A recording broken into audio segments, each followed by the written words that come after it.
Hello everybody, this is Evan Abrams, and in this After Effects tutorial we're going to be doing a logo reveal while we fly right out through the logo. So it's like the logo is making a window for us to fly out of, or back into.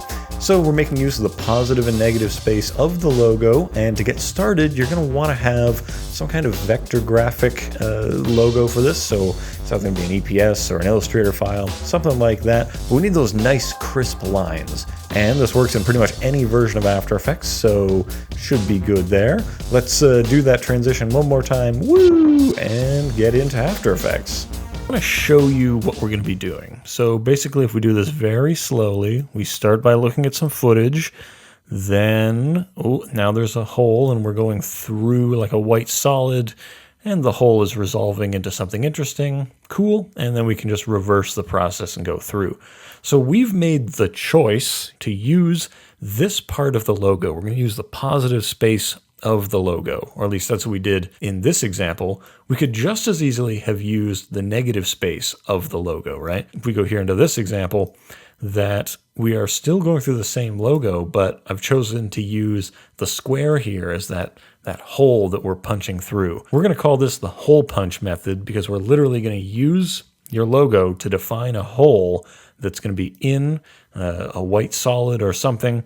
So we're going to go through that hole that is going to be defined by the logo. So our adventure needs to start, instead of here in After Effects, we need to start in Illustrator looking at some of these logo assets. So let's do that. Here in Illustrator, this is what my logo looks like. It's a collection of lines. It's a collection of vector graphics. It's very simple. This is what we'd call a monocolor logo. Logo mark? I guess it's a logo mark. I don't know. Feel free to correct me in the comments. I love it. A logo mark is basically just a very simplified graphical representation of a brand, of a thing.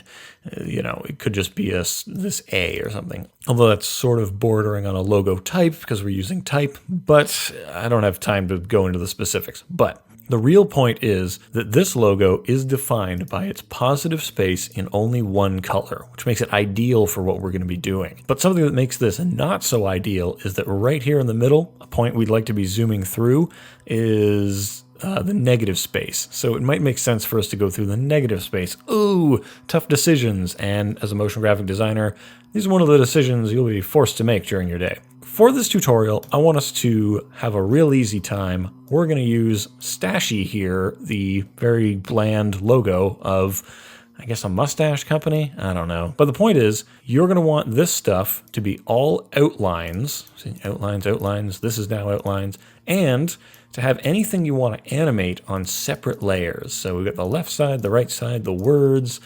Just like I did with this is a layer, that's a layer, these things are all layers. If you intend to animate a logo, you're going to want to break it up into the component parts that you intend to animate separately. If that's not a big issue for you, then don't worry about it. But this logo makes a lot of our choices very simple. We look at it, we can tell, oh yeah, here's positive space right in the center of the image. We're going to zoom through that, no problem. It's going to be great. It's almost like Evan set this up to work flawlessly with the technique he's going to show you. Anyway, this would also work if you're a checkmark-based shoe company, or, if you have some kind of panda or something that has just the one color that defines what the thing looks like with the positive space, because we're going to be using that, like we said, to punch a hole through stuff. So without further ado, file, new, project, import the stuff. First thing I want to import is the clip that we're going to be moving from. And the next thing we're going to import is the old mustache logo. Boom, looking good. Import it as a composition. That'll be terrific. Cool. So your clip could come from anywhere, doesn't really matter, but we're going to take it and drag it on here, make a new composition with it. And at some point, you're going to know, okay, that's the time when I'm going to be starting my new transition into a brand new world. And we want to call up the scale of our clip. Hit the old keyframe button on there. I'm just kind of randomly picking a spot here. It doesn't really matter. And then I'm going to go ahead 10, 20, 30, 40 frames, holding down shift, hitting the old page down. It doesn't really matter. You just want to give yourself enough time for this to really sink in, to really show off the work you're doing. And set another keyframe there. So I'm clicking the stopwatch to turn on the keyframes, clicking the diamond, set some keyframes. The ending size of this clip should be 100%, or something larger than 100%. At the beginning, though, we want it to be a little bit larger. We want it to be maybe 120, 110, somewhere above 110. And if we're stretching this thing out, if we're stretching these pixels, it's already been filmed pretty crappily by me sitting in an office. Just one thing to know here is on the newer versions of After Effects, you can make your scaling a little bit nicer by making it on this cubic. Get that cubic scaling. So that just makes it look a little bit nicer. So it's almost like we're pulling back from the image. Great.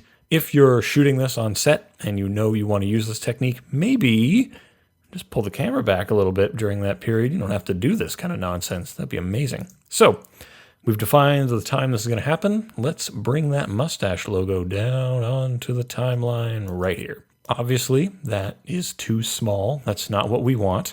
So scale it up to the size you want it to end at. You know, maybe like this. And, ooh, look how ugly it is. What an ugly thing. Why did Evan have us do this? Well, this little tearing along the edges here, that's caused by you not clicking these buttons in here. The continuous rasterization sunshine buttons. And so you click on them if you're having a bad day, and your day gets brighter. Pretty nice, eh? Let's go back to that intro clip. Oh, it's still bad. What am I going to do? Well, you're going to click that button again. So you're going to bring all of the things that you did in this comp out into this one so we can appreciate them. So all that continuous rasterizing, we can do that here. Whoa, whoa, whoa. So I'm going to pick a size that I like. This looks good. Yeah, that's nice. Very nice. Very good mustache, Evan. So I think this is the appropriate size. Now I'm going to make a new null object that I'm going to use to control the scaling of stuff. When I've got this thing scaling, I want the null object to scale at the same time. So I'm going to set keyframe here for it. 100%. That's good. That's perfect. 100% is what I want. And I want the mustache logo parented to it. Boom. So this null is going to be controlling the stuff. So now I know if I go back in time, what I want the null object to do is get bigger. Until that mustache, that hole that we're going to use, if your logo has a different hole that we're going to use, then make sure that hole is large enough to fill up all of the space.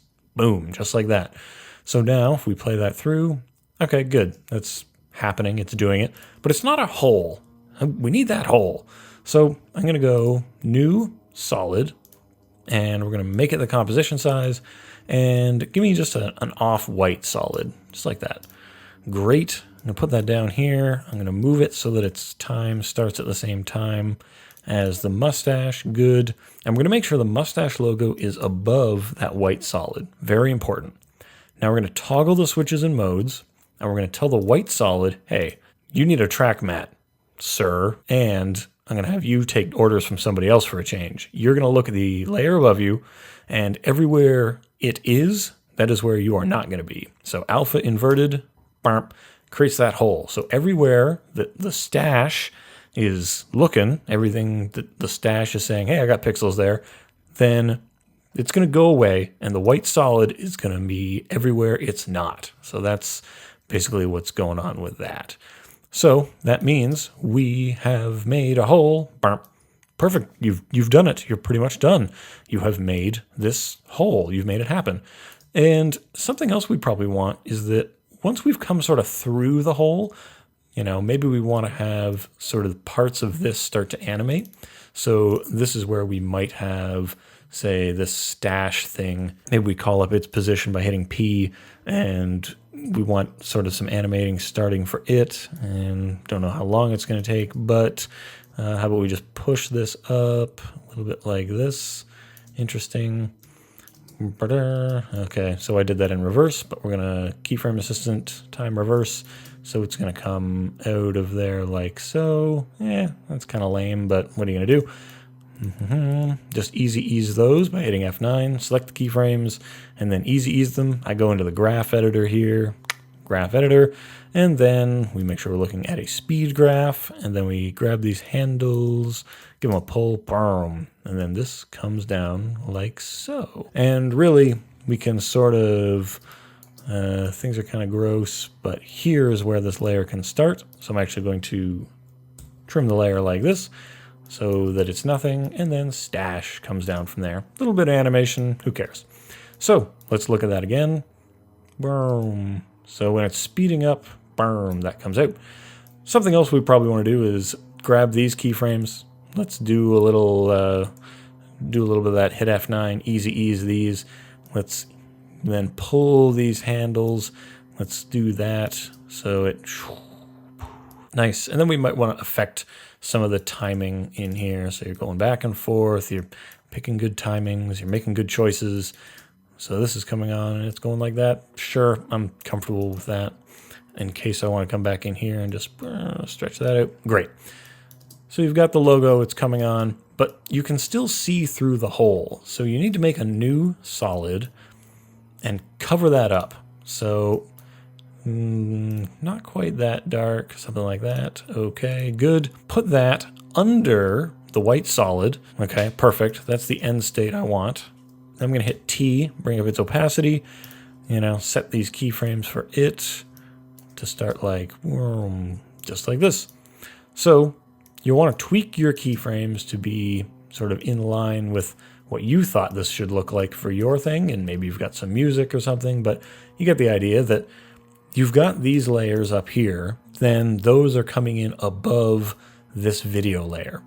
Now, why do I do it this way? There is another method that we might get to, maybe in a different video, that would transform this clip into a dark solid, and you'd cut it out and then you'd put things behind it. But I like this method for a couple reasons. First reason is that if I choose to make this footage go away, I have a hole here. If I want to then export this, I could go composition, add to render queue, and then export this with the RGB plus alpha, meaning I'm sending out the red, greens, blues, and also the transparency information.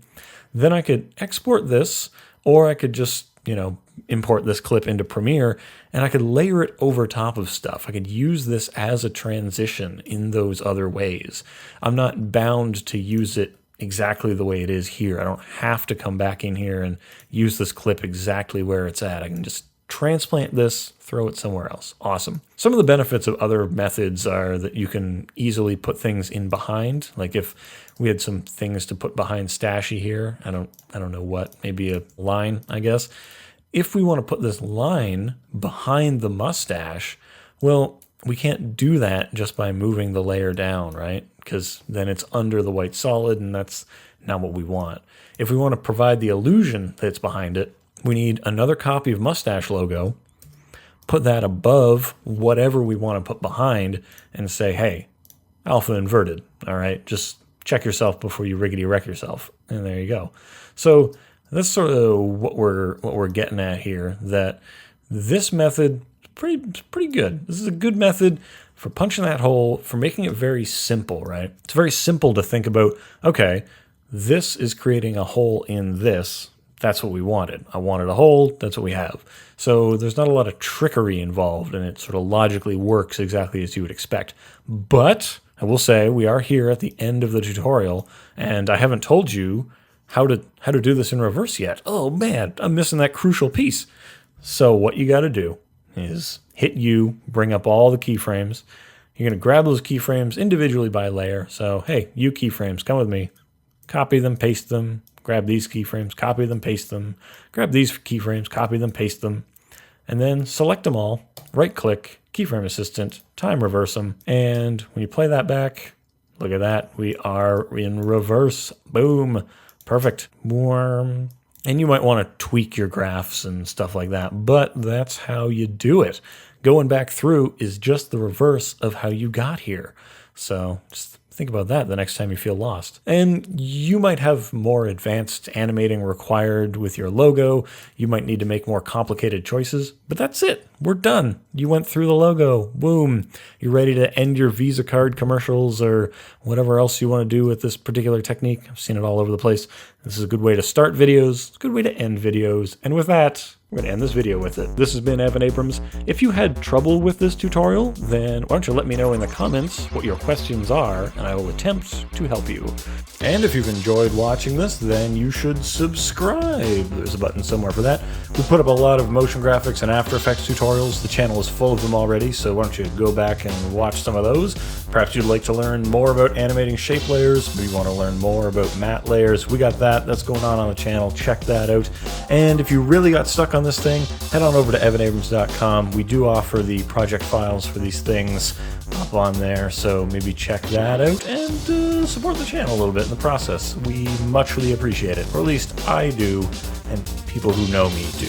Anyway, this has been Evan Abrams. If you like what you're seeing, then subscribe for more After Effects tutorials, and if you do, then I'll see you around the internet. Thanks for watching, and have a nice day.